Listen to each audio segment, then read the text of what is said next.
Hello and welcome to the Christ Baptist Church devotional. And we're making our way in the book of Genesis. And now we're in Genesis chapter 23, where we've gone through all the way from Genesis chapter 1, which is the story of creation, going to the flood of Genesis chapters 6 through 9, and dealing with Noah and how God preserved the seed of the promised Messiah to be preserved on the flood, from the flood in the boat, and carried on through the Tower of Babel. And then Genesis chapter 12, God called Abraham, who was an idolater, from worshiping other gods, to draw him to himself and to become the father, essentially, of all who believe by faith. Abraham believed in God, and it was credited to him as righteousness. God immediately said, "You're a righteous man," not just from up to this point, but as a new person. And so Abraham was given that status of a new person called by God. And then he had to walk in this new faith. As new believers, as a new believer, he began to learn what it is to walk by faith. And he had to go to war by faith in Genesis 13. And he continued to grow, even when he was doubting God. And he tried to work something with his wife and have essentially, he got his wife's maid Hagar pregnant, and so that would be a way to get a child, and God said that's not the way. And so he did that, and twice he had to go into other people's lands, and he told them that his wife was actually a sister because he was afraid of being killed for her beauty. And he was doubting God's protection, and God was with him all this time, helping him, learning from his consequences. As he went all the way to Genesis 22, we learned in the last devotion, where God asked him to sacrifice his son, his only son, whom he loved, Isaac, but then intervened. We see the angel of the Lord intervening, and essentially Christ providing what God demands. And what came out of that was a wife. A wife is going to be for Isaac. It's coming. We saw that coming, and Rebekah is named in verse 23 of chapter 22. And now we find ourselves in chapter 23. Very sad chapter. Sad just because of our humanity. Not sad because people failed in any way. But it's the reality of where we are, but with hope. That's Genesis chapter 23. Remember that Isaac was born when his mother Sarah was 90 years old, having a child. Abraham was 100. And now we find ourselves in Genesis chapter 23. Let's just read this account, just of real humanity right here. Now Sarah lived 127 years. These were the years of the life of Sarah. So she lived 127 years. So she lived 37 years after giving birth to Isaac. So when Isaac was 37 years old, his mother died. And so she could only last that long. Abraham was at that time 147 years old. But we know that, and that just marks her death. We all die, and that's a long life. 147 is almost twice what Moses says is allotted to people. Verse 2, Sarah died in Kiriath Arba, that is Hebron, in the land of Canaan. And Abram went in to mourn for Sarah and to weep for her.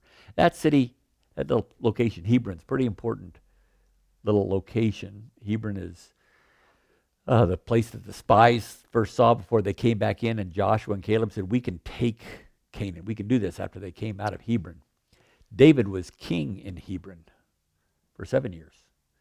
And so we see Hebron having some significance in the life of Israel as a central point, rising up from Abraham, and understanding it's from Sarah's death.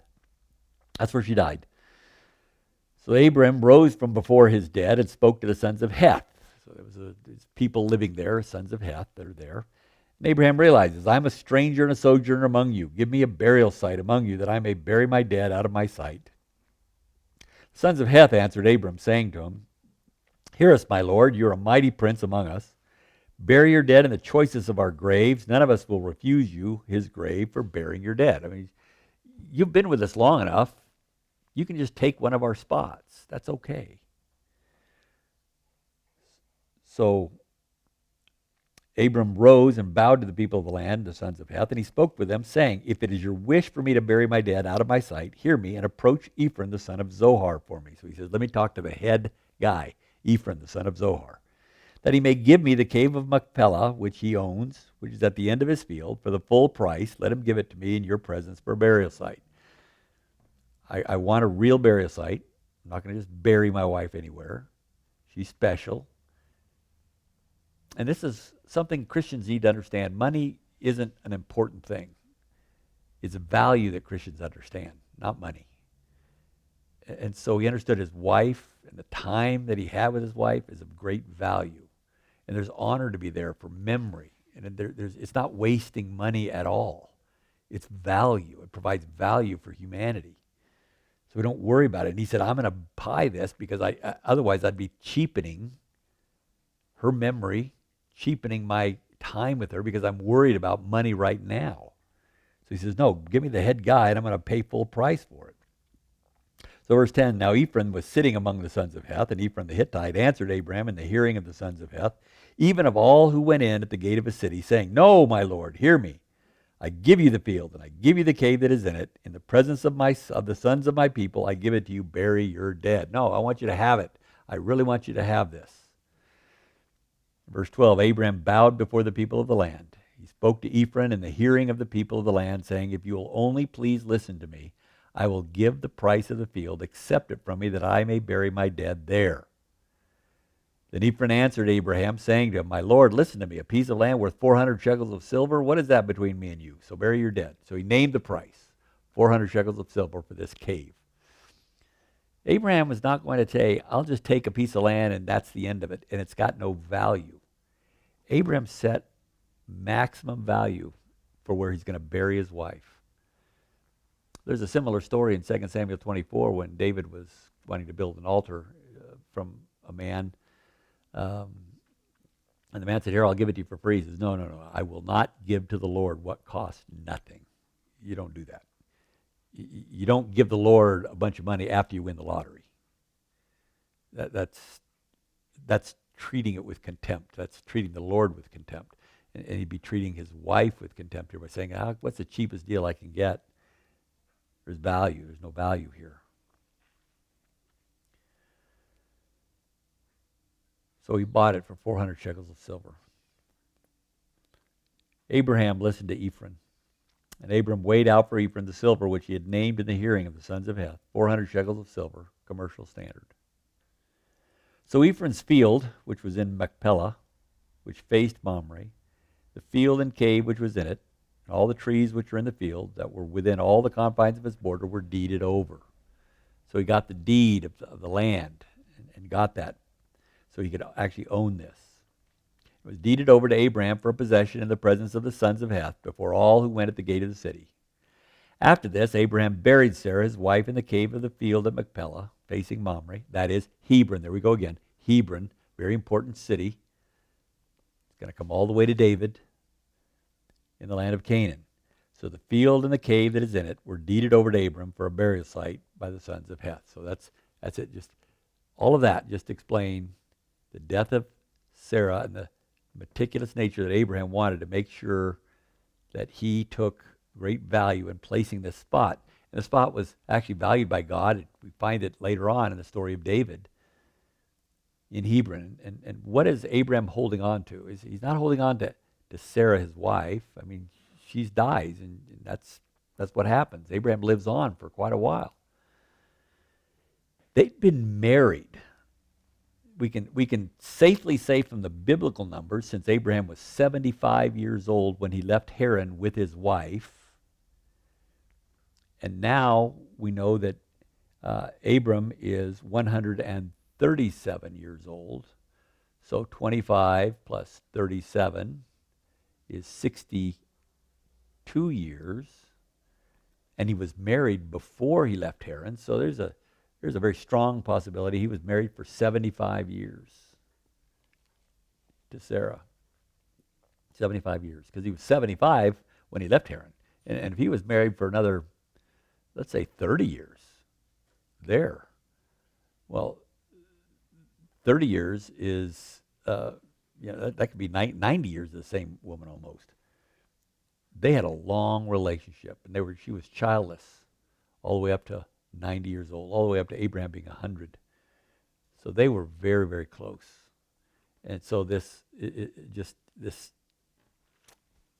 gut-wrenching, just heart-sore emotion that Abraham felt in this, after getting the child of promise, 37 years of being with his son and his wife, and then she had to go be with the Lord.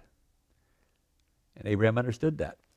And there's a passage in the New Testament that helps us understand this, because Sarah herself is recorded in the Hall of Faith, in the faith chapter of Hebrews chapter 11, because they were looking for the land of promise, not expecting to receive it there. They knew there was something better. Their faith was in what God had promised. Hebrews 11, chapter 11, by faith, even Sarah herself received ability to conceive, even beyond the proper time of life, since she considered him faithful who had promised. I'm trusting in God.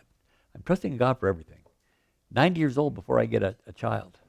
But he did promise land, and he did promise that we would have really a whole set of descendants. Therefore there was born even of one man, and him as good as dead at that, as many descendants as the stars of heaven in number, and innumerable as the sand which is by the seashore. He tells Abraham he's as good as dead because he's 100. All these, Abraham and Sarah, died in faith without receiving the promises, but having seen them and having welcomed them from a distance, and having confessed that they were strangers and exiles on the earth.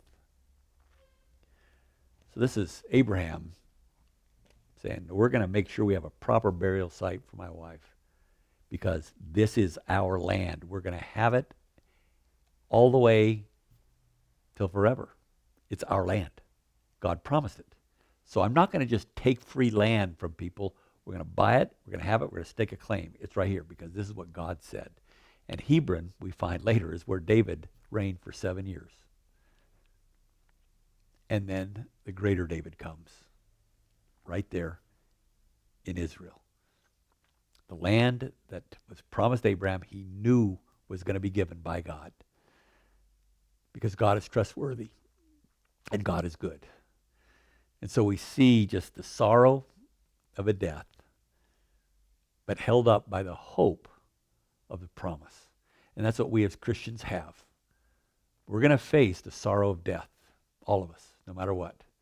But every one of us has the same hope that Abraham had. In hope against hope, he believed, Romans chapter 4 tells us. Hope against hope, we believe we will have a better life, a better inheritance than what we have here. And we look forward to that because God is very, very good. That's the big thing we want to learn about in Genesis. Satan tries to tell us that God is not good. God is good all the time. Abraham knew that even in burying his wife, Sarah. So that's Genesis 23. I hope you join us for the next devotion in Genesis chapter 24.